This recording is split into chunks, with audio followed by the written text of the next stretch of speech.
wonder if I can scare him. Ah! He doesn't care. So what he's doing right now is he's getting some equipment set up.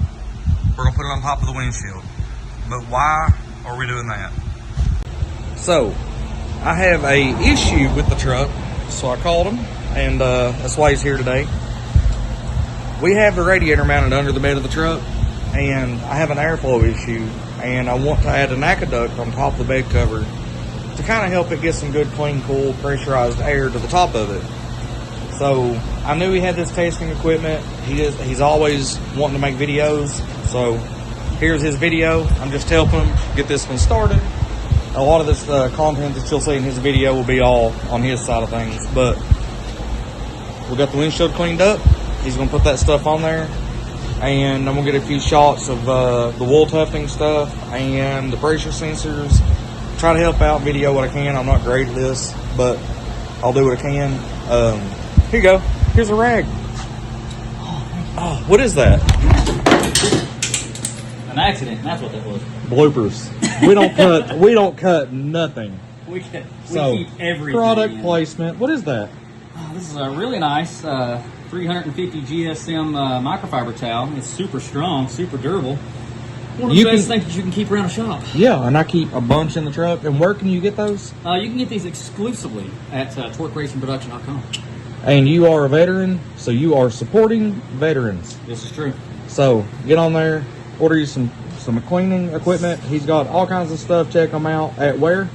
www.torqueracingproduction.com.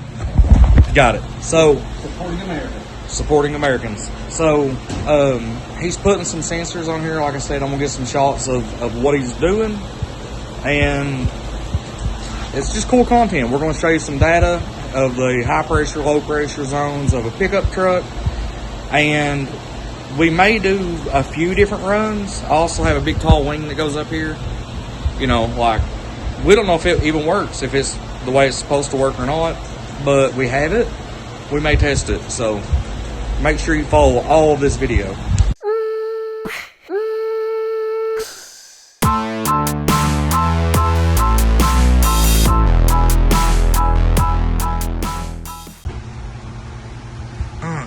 Push it, push it, push it. These kids don't know nothing about my salt and pepper. Oh no. So, what time he's doing this, I'll just go ahead and give you a little rundown on the Kentucky KYNOPREP Walter White truck. We have now, thanks to a beautiful sponsor of mine, DT Equipment and Services, for the AFR heads. But this is a 5.3 liter, obviously equipped with BTR intake cam, VS 6-inch intercooler, VS 92103, little bad boy there. Everything on this truck is Haltech. We got an R5 on here. Jessica, stop calling me! Anyways, now that the phone call's over. So we have a Haltech dash, R5, and we have a massive amount of low dollar sensors on this truck. They're everywhere. We've got charge pressure off the manifold here, or off the turbo. Then we've obviously got the low dollar sensor in there for the mat. Fuel pressure, coolant pressure. Actually, I need to change that one out today. I got the new one in today. Back pressure. We're fans of data. We nerd out. Brad, which is our tuner, he's a huge nerd. Roland is obviously a nerd. I know you watch his content because he's, yeah, he's a nerd. We're all nerds. We're just different levels of nerds. And he pulled out this book and started writing down equations. I think he was either building a pyramid or trying to make my house levitate. I don't know. But yeah, let's get into some of this wool tufting stuff. Okay, so he's got a little picture here so we can keep track of everything. We're gonna check the sensor there, here, and then I want one way here on the back of the wing for right now. We'll get to the wool tufting stuff here shortly, but he's keeping it organized. That way when we do see the pressure positive or negative, we know what's really going on and we can kind of lay out, not really a graph, but we'll have a plotted area to know the high pressure or low pressure, because I may put my ducting there there, or we may say, wait a minute, way up there is the best spot. We don't know yet. I'm thinking, I feel like this one right here will be the one that it needs to be on, but we're just curious about a pressure sensor there without the wing on top. And when I do put that giant wing up here, that may be a really bad area. We just don't know. So that's what we're going to learn today together, and just watch him go, because he is a madman. He quit talking a long time ago when this stuff started coming out. Apparently, you know, he's in the zone, like auto zone. Hey. So they got a they got a little hole. You can't really see it, but there's a little hole right there, and that's where the pressure reading comes through at. And we did move this to the side because it put this up higher where we need it to be. And then it's going to take an act of Congress to get him in the truck with me around all of his equipment, but we got this. I was really hoping to catch you. You see me pull the phone out, didn't you? I did. Well, hopefully that don't vibrate around too much. So he's setting up the GoPro camera, so y'all are going to be catching that footage here shortly. So we're looking, if they stand up, lay flat, wiggle, fall off, whatever. But we've got one here, one there. He's wanting to see what it does on the little wicker bill I've got, because, you know, it may do something funky, and I really hope that the footage will show you that. And then what else? So we've only got 4 of the sensors hooked up right now, and we may get the rest out later, we don't know. But hopefully, oh, it's a 360 camera. Yes, Flexing. That way we take one video when we get any angle that we need. See, that's a nice little deal there. So I really hope this stuff works out the way we think it will. I don't know. I just need to figure out where the NACA needs to be, and y'all get to learn data, and I get to learn data, and then Everybody gets to have fun. We all get to have fun. That's the most important part. Yep. Okay guys, so what this setup is here, this is called a pilot tube, and this is how we are going to get our base number. It's essentially the atmospheric pressure that we will use to measure against the other pressure pucks or pressure sensors. That way we can get the difference. Now this is set on the on this like tripod type setup here, telescopic pole, to get it up away from the vehicle as high as possible, so that way we are keeping the pilot tube in nice, clean, fresh air, and it's not getting any interference or turbulence or anything like that from the vehicle itself.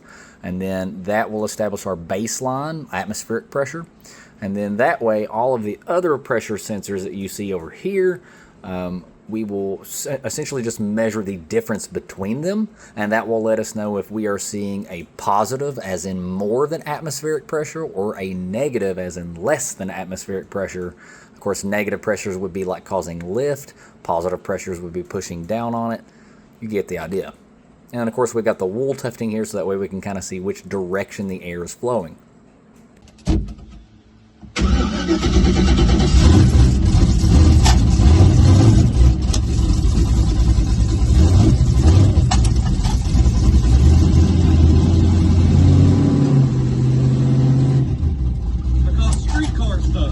Buddy, good old grocery getter.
Okay guys, so I have the video slowed down just a little bit so that way we can kind of take a moment to actually view the wool tufts in a little more detail.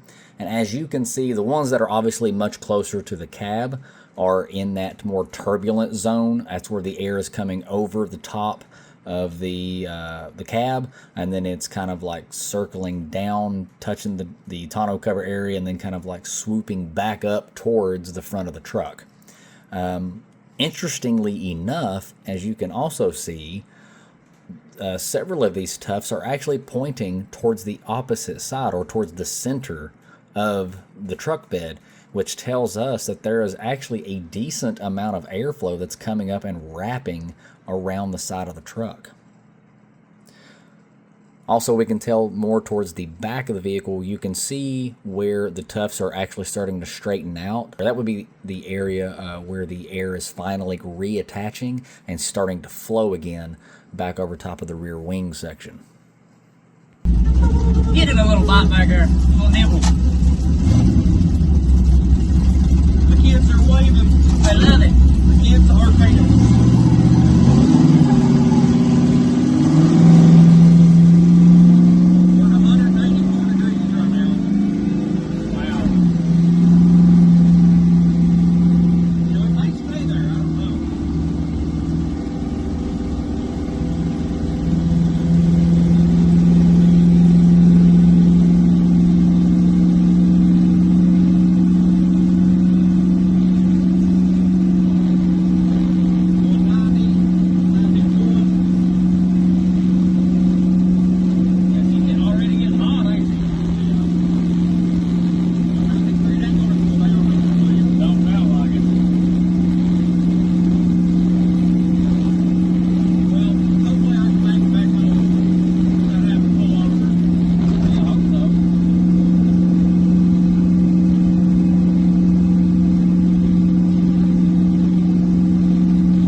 Anyways, so if these are raised, low pressure zone, and if it's high, it'd be down, right?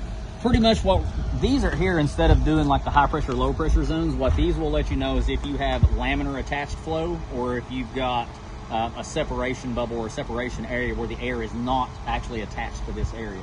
So like up here, we for sure have, you know, turbulent air, and based on what we were seeing, these are actually pointing inward, meaning that obviously we have a lot of flow that's coming off the cab and around the sides of the bed that's actually sucking upwards and over to the side right here.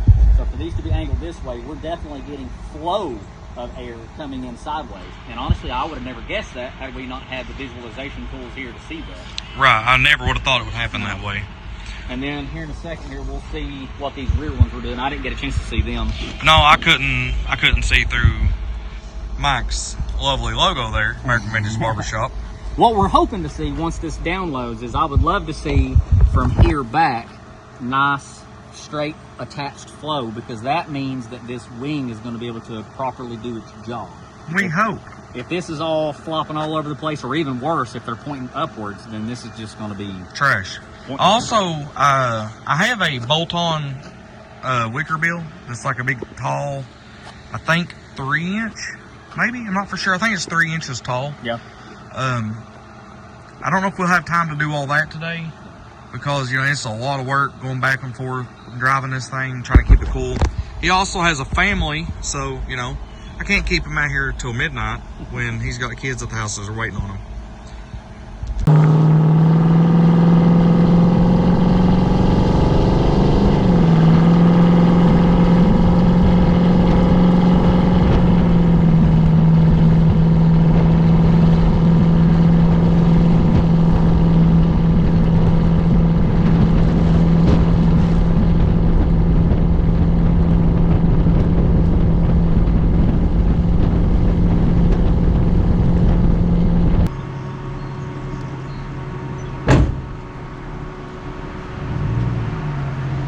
Okay, so what time we're letting it cool down?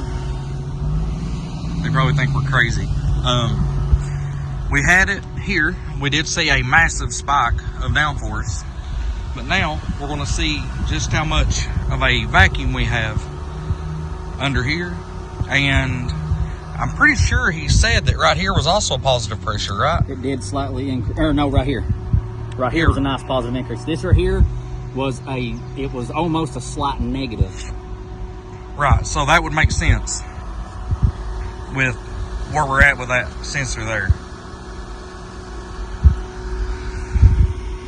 Doing streetcar stuff, you know, down to the Dollar General. Dollar General.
Okay, so we just got back, truck's still cooling down.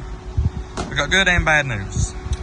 All right, so obviously we were hoping that maybe the wing could affect the air a little farther up, which can happen. I've seen it done before, but unfortunately in our situation it didn't really help. We're still seeing a slight negative pressure area right here up around this top section of the bed, which is surprising. I would have expected to have seen a little more of a higher pressure here. The good news is this, even though it is not a foil shape, we are getting a little bit of downforce. We've seen as much as 0.045 at its peak in 1 square inch area, and we actually saw a slight, it's very minimal, but 0.015 suction on the bottom, which is, again, surprising. I never would have thought it would have had that.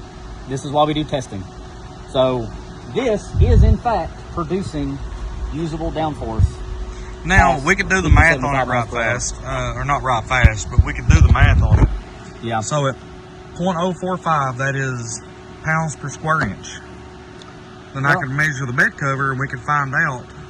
We could do a quick, this is Well, probably what? we can grab a tape measure right quick. Yeah, let's do a tape measure. That way we're doing it even more by the book.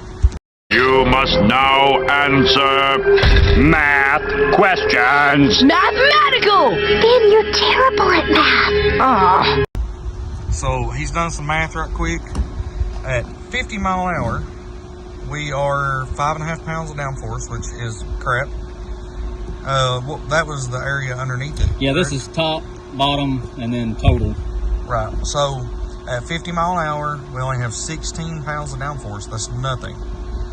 And then at 80 mile an hour, 31, 15 under, for a total of about 46 pounds of downforce. That is not a lot. So obviously the shape of this needs to be addressed if I even want to run it. The weight of it is greater than the downforce number currently. It is doing something. It's just not doing a great something. Yeah. But that is why he's doing this as service, to show us. Now, there's all kinds of numbers here. There's a whole lot of things, but the number one most important thing we've learned today, radiator placement. Yeah. Radiator placement. Yeah. I've left the fans and everything running. It's down here. That's going to have to be moved. I'm going to have to do something, because it ain't going to work where it's at. So, with that being said, we're going to end this video. Go check out the rest of his content. You're already here watching this video. See you later.